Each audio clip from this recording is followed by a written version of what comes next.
Selamat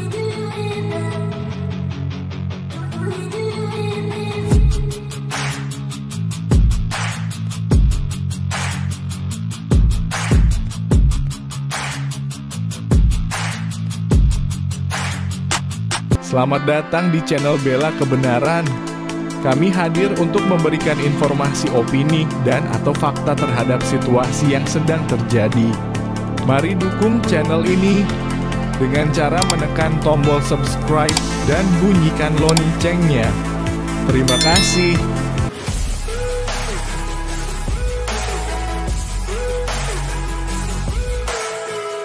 Salah satu perbedaan antara Kristen dengan agama yang lain itu adalah bahwa Kristen menolak perbuatan baik itu sebagai andil bagi keselamatan. Hampir semua agama di dunia menganggap bahwa dengan berbuat baik, berbuat amal saleh, mereka bisa akan diselamatkan atau akan masuk surga. Tapi Kristen tidak demikian. Perbuatan baik tidak pernah punya andil di dalam keselamatan kita. Itu bukan berarti bahwa orang Kristen tidak perlu berbuat baik. Orang Kristen harus berbuat baik, tapi itu nanti setelah dia diselamatkan sebagai ungkapan syukur. Tapi perbuatan baik tidak pernah menjadi syarat, pernah menjadi andil yang menyelamatkan orang itu dari hukuman Allah.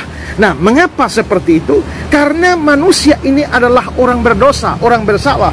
Dan dalam hukum dunia saja kita tahu bahwa sebuah perbuatan baik, sebuah amal saleh tidak pernah bisa menutupi pelanggaran atau dosa kita. Kita ambil contoh, kalau saudara misalnya melanggar peraturan lalu lintas, lewat lampu merah saudara jalan terus tidak pakai helm, lalu ditangkap Pak polisi, lalu diberikan surat tilang, lalu saudara akan disidang di pengadilan 1 minggu kemudian. Karena saudara tahu bahwa saudara akan disidang, maka besoknya saudara langsung berbuat baik, bawa bantuan untuk korban bencana, lalu bantu panti asuhan, bantu panti jompo, sumbang untuk pembangunan gereja, dan macam-macam perbuatan baik. Tibalah hari di mana saudara dihakimi, dan hakim atau jaksa bertanya, benarkah saudara bahwa saudara telah melanggar peraturan lalu lintas pada hari ini jam sekian? Lalu saudara akan menjawab, benar Pak Hakim, benar bahwa saya telah melanggar peraturan lalu lintas. Tapi Pak Hakim perlu tahu bahwa saya juga sudah bantu pembangunan gereja, saya juga sudah bantu korban bencana, saya sudah bantu panti asuhan, panti jompo, dan lain sebagainya. Jadi memang saya telah bersalah, tapi saya sudah berbuat baik. Saya mau tanya, kira-kira Pak Hakim itu akan bebaskan saudara dari hukuman? Dia pasti akan bebaskan saudara kalau dia sinting, kalau dia gila. Tapi kalau hakimnya waras, dia akan berkata, tidak peduli kamu berbuat baik berapa banyak, tidak peduli kamu beramal bersaleh berapa banyak, tapi pelanggaranmu tetap pelanggaran yang harus dihukum. Perbuatan baikmu, amal salehmu tidak pernah bisa menutupi kesalahanmu. Demikian juga hukum Tuhan bahwa kita orang berdosa, semua amal saleh kita, perbuatan baik kita tidak pernah bisa menutupi satu dosa itu pun. Karena itulah maka manusia berdosa harus dihukum oleh Allah. Perbuatan baiknya tidak bisa menyelamatkan dia sama sekali. Itulah sebabnya kekristenan percaya bahwa manusia tidak bisa dibenarkan melalui perbuatan baiknya, seperti Galatia 2 ayat 16 dan masih banyak ayat yang lain. Karena itu manusia diselamatkan hanya dengan beriman kepada Kristus dan bukan berbuat baik. Berimanlah kepada Kristus sungguh-sungguh supaya kamu diselamatkan. Pada waktu saya mengajar bahwa manusia diselamatkan bukan karena perbuatan baik, melainkan hanya karena iman pada Kristus, lalu muncul pertanyaan atau keberatan yang mengacu pada surat Yakobus, karena dalam surat itu dikatakan bahwa manusia dibenarkan bukan hanya karena beriman, tapi juga karena berbuat baik. Iman tanpa perbuatan adalah mati, sehingga disimpulkan bahwa sebenarnya manusia diselamatkan karena iman plus perbuatan baik, bukan hanya karena iman saja. Nah, benarkah demikian? Sebenarnya konsep bahwa manusia selamat karena iman saja itu ada dalam surat-surat Paulus. Tapi apakah ini bertentangan dengan apa yang ada dalam surat Yakobus? Sama sekali tidak. Kita perlu mengerti bahwa Paulus dan Yakobus sedang menghadapi orang-orang berbeda. Paulus menghadapi orang-orang yang berpikir bahwa dengan berbuat baik mereka bisa selamat. Sedangkan Yakobus menghadapi orang-orang Kristen, orang percaya yang mengaku percaya tapi ternyata dalam hidup mereka tidak ada perbuatan baik, bahkan mereka jahat. Karena itulah maka baik Paulus dan Yakobus itu menggunakan istilah-istilah yang sama, tapi pengertiannya berbeda. Pada waktu Paulus mengatakan iman, yang dimaksudkan itu adalah saving faith, iman yang menyelamatkan. Sedangkan Yakobus menggunakan kata itu dalam pengertian mengaku percaya dari mulut. Pada waktu Paulus menggunakan kata berbuat baik, dia bicara tentang perbuatan baik di depan sebagai syarat keselamatan. Tapi Yakobus bicara tentang perbuatan baik di belakang sebagai bukti daripada iman. Nah, kalau Paulus bicara tentang dibenarkan, maksudnya dibenarkan di hadapan Allah. Tapi Yakobus menggunakan kata itu dalam pengertian dibenarkan sesuai dengan pengakuan percayanya. Karena itu sebenarnya tidak ada pertentangan, karena memang manusia tidak bisa diselamatkan melalui perbuatan baik. Tapi kalau dia betul-betul beriman kepada Kristus, buktinya adalah dia bisa berbuat baik. Jadi begini, kita itu kan selamat karena kita beriman pada Kristus. Pada waktu seorang beriman pada Kristus, dia diberikan Roh Kudus. Kalau ada Roh Kudus dalam dirinya, Roh Kudus melakukan yang namanya pengudusan. Kalau itu terjadi, maka pasti akan melahirkan perbuatan baik dalam hidup orang percaya. Sehingga kalau orang betul-betul percaya, maka pasti hidupnya menjadi tambah baik. Kalau hidupnya menjadi tambah jahat, maka sebenarnya dia tidak beriman. Karena itulah Yakobus bilang imannya itu adalah mati.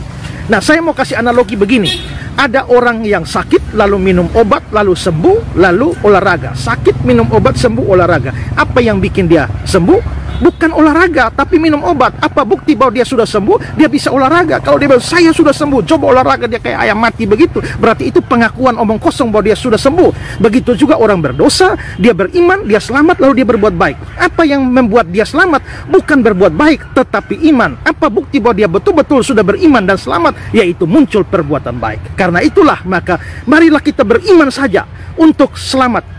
Beriman pada Kristus dan wujudkan iman kita itu melalui perbuatan baik dalam hidup kita sehari-hari. Tuhan memberkati saudara.